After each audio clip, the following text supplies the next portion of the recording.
హైదరాబాద్ గాంధీ భవన్లో ఎమ్మెల్సీ బల్మూరు వెంకట్ మాట్లాడుతున్నారు. ఇప్పుడు ఆ లైవ్ చూద్దాం. ఈరోజు వాళ్ళ యొక్క బాటలలో పాడి కౌశిక్ రెడ్డి కొంతమంది ఎమ్మెల్యేలు కూడా కొంతమందిని బ్లాక్మెయిల్ చేసి ఈ బ్లాక్మెయిల్ దందాలకి పాల్పడుతుర్రు.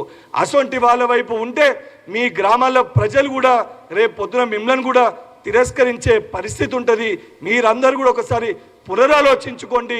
మరి వాళ్ళ వైపు ఉంటారా, ప్రభుత్వం వైపు ఉంటారా, పునరాలోచించుకోవాలని చెప్పి వారికి కూడా విజ్ఞప్తి చేస్తూ, ఈ దొంగలకి మళ్ళా చెప్తున్నా, మీరేదన్నా ఇష్టం వచ్చినట్టు మాట్లాడితే మీ గుట్టు ఇయ్యాలి కదా. ఎట్లయితే ఒక్కొక్కటి ఆధారాలతో సహా బయటికి వచ్చిందో, మీరు మాట్లాడే ప్రతి ఒక్కటి కూడా ఎవిడెన్సెస్తో సహా బయటికి తీసుకొని వచ్చి ప్రజల ముందు పెట్టి, దానితో పాటు ప్రతి అక్రమాలపైన కూడా విజిలెన్స్కి ఇతర డిపార్ట్మెంట్స్కి కంప్లైంట్ ఇచ్చి మీ పైన చర్యలు తీసుకునే విధంగా కూడా ఏదైతే నేను కానీ మా పార్టీలోని ఎమ్మెల్యేలు అందరం కూడా కృషి చేస్తామని చెప్పి బీఆర్ఎస్ పార్టీ కేటీఆర్ని, హరీష్ రావుని, అదేవిధంగా కవితని హెచ్చరిస్తున్నా.